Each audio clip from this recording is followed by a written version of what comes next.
Vainot autoservisas, turim automobilį Mercedes-Benz, valstybinis numeris HBL 204. Problema automobilio yra tame, kad į aušinimo sistemą pastoviai patenka didelis oro kiekis ir dėl to aušinimo žarnos automatiškai išsipučia ir išvaro visą aušinimo skystį. Tad pirmas reikalas, kuris buvo patikrintas, tai aušinimo sistemos sandarumas, tai yra ar neužsikimšusios jokios žarnelės, vamzdukai, ar visur yra cirkuliacija. Buvo pastebėti defektai, tai yra vandens pompos klibėjimas ir termostato nebuvimas. Dėl to buvo iš pradžių pakeista vandens pompa. Štai pakeitėm vandens pompą ir sumontavom naują termostatą. Šitas reikalas iš vis nepadėjo. Tad turim įtarimą, kad yra įtrūkusi variklio galvutės tarpinė ir kompresijos sudarytas atmosferos spaudimas išeina į aušinimo sistemą. Tad sekantis remonto etapas yra variklio galvutės nuėmimas. Pradėsim nuo įsiurbimo kolektoriaus pusės. Tai bus nuimtas visas įsiurbimo kolektorius, visi purkštukai, vamzdeliai, o po to eisim į išmetimo pusę.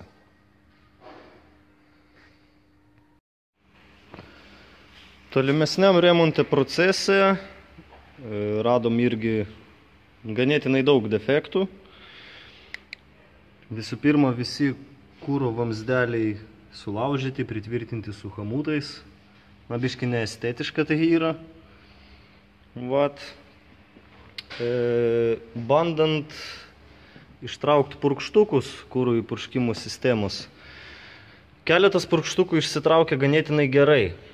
Matosi, kad buvo nesenai išiminėti. Bet du purkštukai, tai yra pilnai susukti varžčiukai, tiek vienas, tiek kitas atsukti praktiškai neįmanoma su paprastu raktu. Ir varžtai netokie, kokie turi būti. Automatiškai varžtai turi būti keičiami naujais. Purkštukų lizdai, nors šaibutės po purkštukais yra gan geros, bet matosi, kad ten yra pilna drėgmės ir kažkokio tai hermetiko visur pritepliota. Na jo, hermetikas tai nelabai gerai yra tepalų sistemų ypač. Toliau sekantis dalykas, ką norėčiau parodyti. Na va, kuro vamzdeliai, tvirtinimai visi išlaužyti. Jau juos irgi reikėtų iš tikrųjų pakeisti, nes gali bet kada leisti dizelį. Tai va patys purkštukai. Pats purkštukas yra, matosi, kad išiminėtas ne su specialiu įrankiu, bet yra daužytas iš visų pusių. Netgi purkštuko abratkės, kaip matot, lizdelis yra išlaužtas, per čia gali pilnai leisti dizelį. Vat reikėtų patikrinti purkštukų korekciją.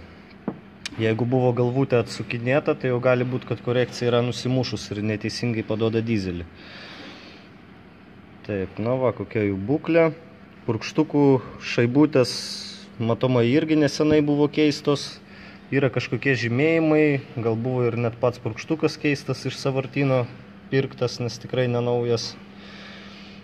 Taip, sekantis dalykas, vakuumo pompa, kuri sukelia visą vakuumą. Na, jinai gan švariai atrodo, bet kažkodėl tai yra pastatyta ant hermetiko. Čianais hermetiko irgi neturėtų būti, kaip ir ant žemo spaudimo siurblio. Matom, ant siurbliuko yra pilna pritepta hermetiko, kas nelabai gerai yra, jeigu hermetikas pateks į variklio skyrių. Pilnai gali užkimšti kažkokį tai kanalą tepimo ir dėl to gali sugesti variklis. Toliau, matom oro filtro dėžę. Pagal oro filtro dėžę galima spręsti, kad apačioje yra viskas išsilydę. Tai yra apatinė dalis prie turbinos pačios. O išsilydė jinai dėl to, kad buvo pernelyg didelė temperatūra išmetimų kolektoriuje. Matom, kad yra apvirintas visas DPF filtras, jisai buvo greičiausiai išpjautas arba išoperuotas nuo pernelyg didelės temperatūros. Ant išmetimo kolektoriaus įtrūkimų kažkokių tai nesimato, bet va čionais, kaip galit pastebėti, irgi yra ne speciali tarpinė, o hermetikas. Čionais hermetiko jokio būt negali, nes čia išsiurbia turbiną išmetamasis dujas. Dėl ko tolimesnis variantas turbinos sparnuotė yra pažeista. Galima išvelgti, kad yra įbrėžimai ant sparnuočių.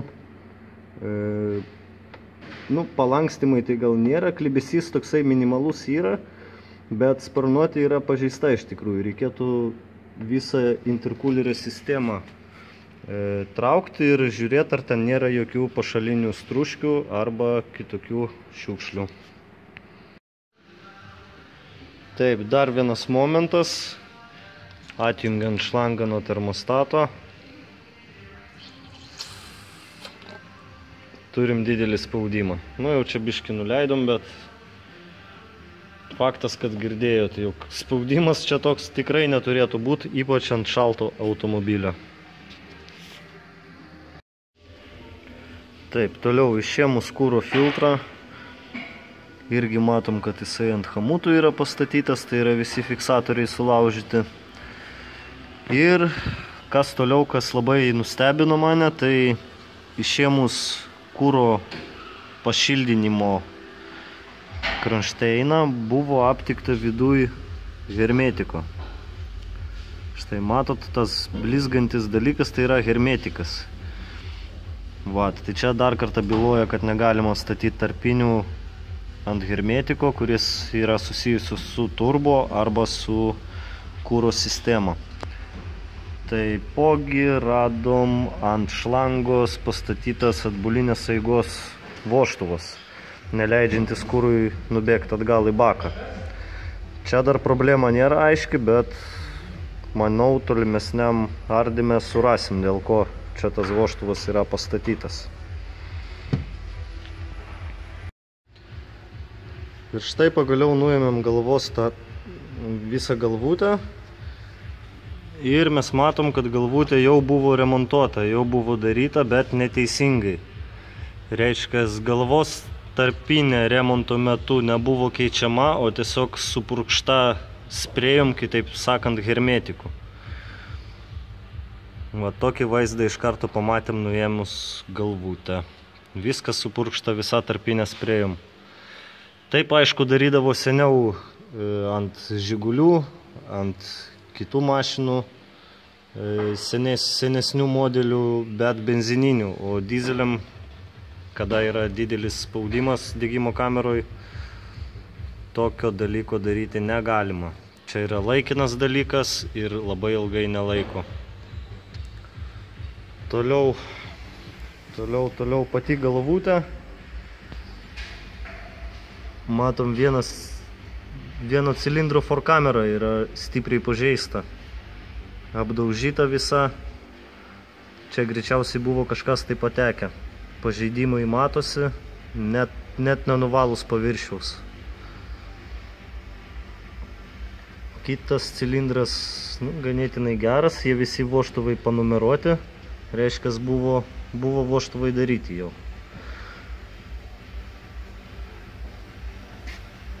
Štai. Tokia situacija. O čia ar yra pataisoma, ar nėra pataisoma, tai jau sužinosim, kai galvutę apžiūrės ekspertai. Taip, ir kitas etapas, kai nuėmėm pačią tarpinę nuo bloko. Aišku, matom, kad paviršius visas dažuose. Netgi kai kur matosi į cilindrus nutekėjo dažai. Blizgantis, tai yra sprėjus, hermetikas. Ir didžiausia bėda tai yra tame, kad cilindro gilzei yra didelis išdirbis. Cilindras yra praktiškai kiaušinio formos ir va čia matom, kaip net pastringa pirštas. Ant tiek didelis yra riskės. Praktiškai variklio bloką suremontuoti gal ir galima, bet brangiai kainuos. Irgi reikia vežti patį variklio bloką ekspertam, kad nustatytų, išmatuotų, ar įmanoma bus jį pataisyti ar ne. Toks išdirbis matosi praktiškai didžiausias tai yra dviejose cilindruose, aišku, kitų dar nespėjom pažiūrėti. Paskutiniam cilindrė irgi yra, netgi jaučiasi irgi, kad užkimba nagas. Paviršius yra ant tiek išdirbtas. Nu, gal čia kažkas papuolė, gal kažkas pakliuvo. Vat, tai čia jau paprasto žiedų keitimo variklio neišgelbėsi. Vat. Ir problema, dėl ko tas šlangas visas pūtė, problemos buvo su aušinimu, tai viskas dėl to, kad nebuvo pakeista tinkamai galvos tarpinė. Galvos tarpinė galbūt netgi ir sena buvo uždėta, bet buvo supurkšta hermetiku. Ir visos detalės automobilio, kurios susijusios su galvutės nuėmimu pastatymu, buvo ant hermetiko. Kas profesionalus servisas šito tikrai nedarytų. Statytų tarpinytės, gumytės visokias, bet tikrai ne ant hermetiko. Ir kažkur tai reiškia, hermetikas tas nepriglūdo normaliai, kaip turi būti. Ir matom, va, pavyzdžiui, aušinimo kanalas. Na ir čia jeigu užtepta, nu čia jau dažų net nesimato, tai cilindrė susidaro didelė kompresija ir reiškia, per šitą vietą prapučia kompresija į aušinimą. Dėl to ir visos problemos su aušinimu. Reiškia, toliau ką mes turim. Na, čia pats yra filtras DPF-o. Nu, taip nelabai gražiai jisai čia išpjautas, belenkai praktiškai suvirintas. Pati turbina irgi yra sugedusi, nes turbina yra pastatyta ant hermetiko. Kiekviena įmonė, kuri užsiima su turbinom, jums kategoriškai pasakys, kad ant hermetiko turbinų statyti negalima. Taip pat yra pažeista turbinos ašelė, va dabar normaliai matosi, kad va, ten kamputį, pavyzdžiui, trūksta netgi gabaliuko. Va, jinai turi klibisi, išilginį, vidinį. Na, turbiną irgi reikia vežti, remontuoti. Taip pat matom, pagrindinis siurblys irgi yra pilnai apteptas hermetiku. Čia yra gumytė, bet kam čia ant hermetiko statyti, neaišku. Įsiurbimo kolektorius, sklendutės visos vietoje, jos vaikšto, bet irgi, kaip matot, va, visur hermetiko pritepliota. Čia pilnai galėjo hermetikas patekti į įsiurbimą ir sugadint gilzę variklio bloko. Štai, vožtuvų dangtelis, taipogi, nors tarpinė dar minkšta, galima ją naudoti, nuriebalinus viskas, bet visur pilna irgi yra hermetiko. Hermetikas pilnai gali patekti į variklio mechanizmus, užkimšti mažas skylutes tepalų padavimo ir taip sugadinti variklį. Tolimesnis procesas bus, reiškia, turbinos patikra, variklio galvutės patikra ir aiškinsimės, ką daryti su variklio bloku. Nes su tokiu išdirbiu jau cilindro atgal variklio surinkti negalima. Nes variklis, jeigu jį surinkt, gal ir važiuos kažkiek tai, bet tikrai neilgai. Štai. Grandinė pati variklio, na, jos taip dabar nepatikrinsim, nes ją vis tiek reikia išimti, pasižiūrėti. Grandinė dviguba, gan stipri, bet jinai jau buvo keista, nes firma yra neoriginali. Čia gal nelabai fokusuoja, nelabai matosi, bet ne MG, bet SV. Tai va, kol kas tiek.